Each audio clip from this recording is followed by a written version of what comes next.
ಲೋಕದಲ್ಲಿ ಜನರು ಮೂರು ತರಹ ಇರ್ತಾರೆ. ಕೆಲವರು ಉತ್ತಮರು, ಕೆಲವರು ಮಧ್ಯಮರು, ಕೆಲವರು ಅಧಮರು. ಈ ಅಧಮರಾದವರು ಒಂದು ದೊಡ್ಡ ಕೆಲಸ ಮಾಡುವುದಕ್ಕೆ ಕೈಯೇ ಹಾಕುವುದಿಲ್ಲ.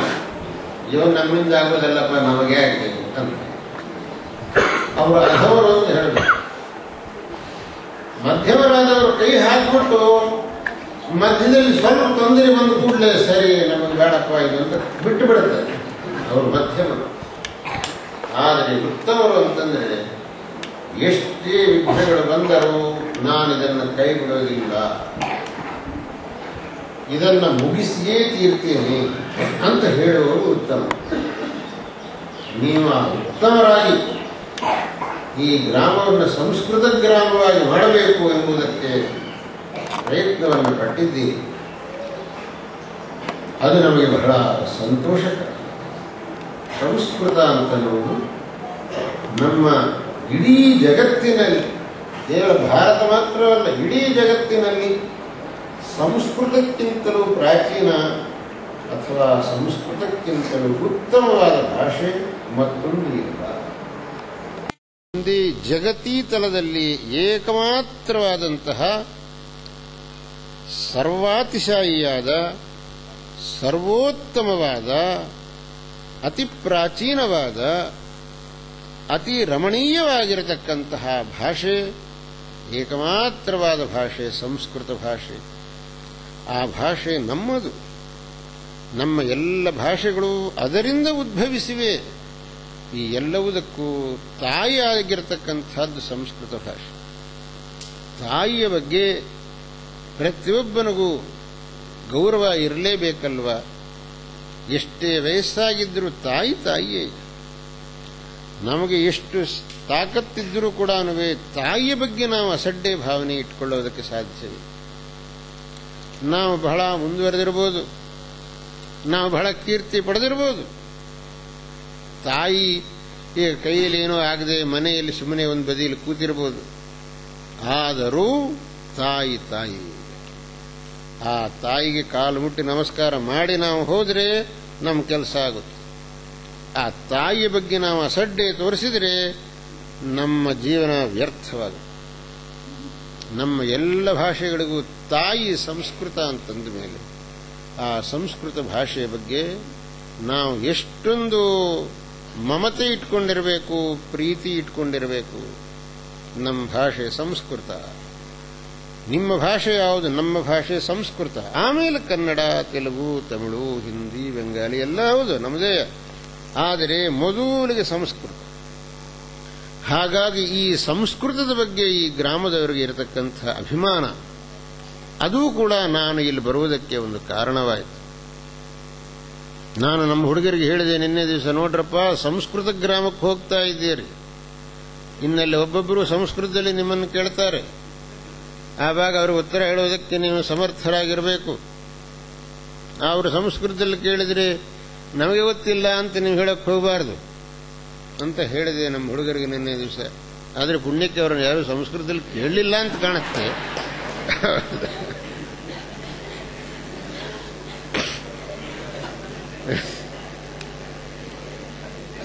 ಇಂತಹ ಒಂದು ಸಂತೋಷದ ಒಂದು ವಾತಾವರಣ ಈ ಗ್ರಾಮದಲ್ಲಿದೆ. ಇದು ನಮಗೆ ಬಹಳ ಆನಂದಜನಕವಾಗಿದೆ. 17 ವರ್ಷಗಳ ಕೆಳಗೆ ನಾನು ಬಂದೆ ಇಲ್ಲಿಗೆ. ವಿಭವ ಸಂವತ್ಸರದ ಮಾಘಶುದ್ಧ ಷಷ್ಠಿ ದಿವಸ ಬಂದೆ ಇಲ್ಲಿಗೆ ನಾನು. ಅಂದರೆ 1989ನೇ ಇಸ್ವಿ ಮೇ ತಿಂಗಳ 6ನೇ ತಾರೀಕು, ಮೇ ಅಲ್ಲ ಫೆಬ್ರವರಿ, ಇದೇ ತಿಂಗಳು ಫೆಬ್ರವರಿ ತಿಂಗಳ 6ನೇ ತಾರೀಕು ಬಂದಿದ್ದೆ. 17 ವರ್ಷ ಕಳೆಯಿತು. ಆದರೆ ರಾಮ ವನವಾಸ ಮುಗಿದ ಮೇಲೆ ಪುನಃ ದಂಡಕಾರಣ್ಯದ ಕಡೆಗೆ ಹೋದಾಗ ಉತ್ತರ ರಾಮ ಚರಿತ್ರೆಯಲ್ಲಿ ಬರುತ್ತಲ್ಲ, ಪುರಾಯತ್ರ ಸ್ರೋತಃ ಪುಲಿನ ಮಧುನಾ ತತ್ರ ಸರಿತಾಂ. ಹಿಂದೆ ಇಲ್ಲಿ ನದಿ ಹರಿಯುತ್ತಿತ್ತೋ ಆ ಜಾಗದಲ್ಲಿ ಇವಾಗ ಬರೀ ಮರಳು ಕಾಣ್ತಾ ಇದೆ.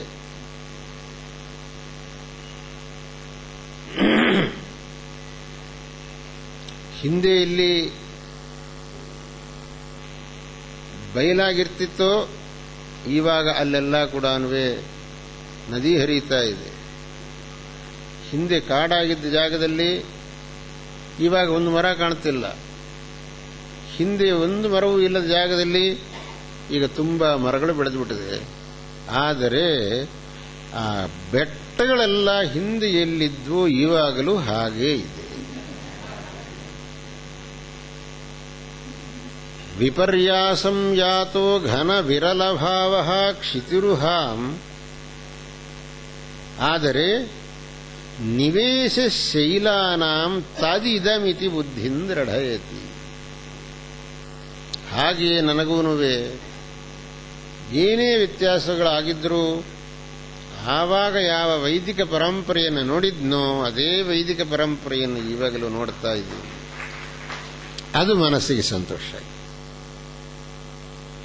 ಈ ಗ್ರಾಮಕ್ಕೆ ನಾನು ಪರಿಪೂರ್ಣವಾಗಿ ಆಶೀರ್ವಾದ ಮಾಡ್ತಾ ಇದ್ದೀನಿ. ಆ ವೇದಾಭಿಮಾನ, ಆ ಭಗವತ್ಪಾದ ಭಾಷ್ಯ ಶ್ರದ್ಧೆ, ಸಂಸ್ಕೃತ ಭಾಷೆಯ ಬಗ್ಗೆ ಇರತಕ್ಕಂತಹ ಆಸಕ್ತಿ, ಇವುಗಳು ಇಲ್ಲಿಯ ಮಹಾಜನರಿಗೆ ನಿರಂತರವಾಗಿ ಉಳಿಯಲಿ.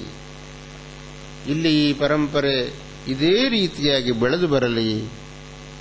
ಶೃಂಗೇರಿ ಶಾರದಾ ಪೀಠದ ಆಶೀರ್ವಾದ ಈ ಗ್ರಾಮದ ಮೇಲೆ, ಈ ಗ್ರಾಮದ ಜನತೆಯ ಮೇಲೆ ಸದಾ ಕಾಲದಲ್ಲೂ ಇರುತ್ತದೆ ಎಂಬುದನ್ನು ಸಂತೋಷದಿಂದ ಹೇಳಿ ನಿಮ್ಮೆಲ್ಲರಿಗೂ ಮತ್ತೊಮ್ಮೆ ನನ್ನ ಆಶೀರ್ವಾದಗಳನ್ನು ತಿಳಿಸಿ, ಈ ಗ್ರಾಮದಲ್ಲಿ ಮಾರ್ಕಂಡೇಯ ಅವಧಾನಿಗಳು ಅಲಂಕಾರಪ್ರಾಯವಾಗಿದ್ದಾರೆ. ಅವರಿಗೆ ವೇದ ಶಾಸ್ತ್ರ ಎಲ್ಲವುದರಲ್ಲೂ ಪ್ರವೇಶವಿದೆ. ಜೊತೆಗೆ ಎಲ್ಲವರ ಜೊತೆಗೂ ಅತ್ಯಂತ ಪ್ರೀತಿಯಾಗಿ ವ್ಯವಹಾರ ಮಾಡತಕ್ಕಂತಹ ಶಕ್ತಿಯೂ ಇದೆ. ಹಾಗಾಗಿಯೇ ಅವಧಾನಿಗಳು ಇಲ್ಲಿ ಗ್ರಾಮಕ್ಕೆ ಅಲಂಕಾರಪ್ರಾಯವಾಗಿದ್ದಾರೆ. ಅವರಿಗೆ ನಾನು ಪರಿಪೂರ್ಣವಾಗಿ ಆಶೀರ್ವಾದ ಮಾಡ್ತೇನೆ. ಇವತ್ತು ನಮ್ಮನ್ನಲ್ಲಿ ಕರ್ಕೊಂಡು ಹೋಗಿದ್ದೀರಿ. ಆ ಒಂದು ಅತ್ಯಂತ ಹೃದಯಂಗಮವಾದ ಪರಿಸರಕ್ಕೆ ಕರ್ಕೊಂಡು ಹೋಗಿದ್ದೀರಿ.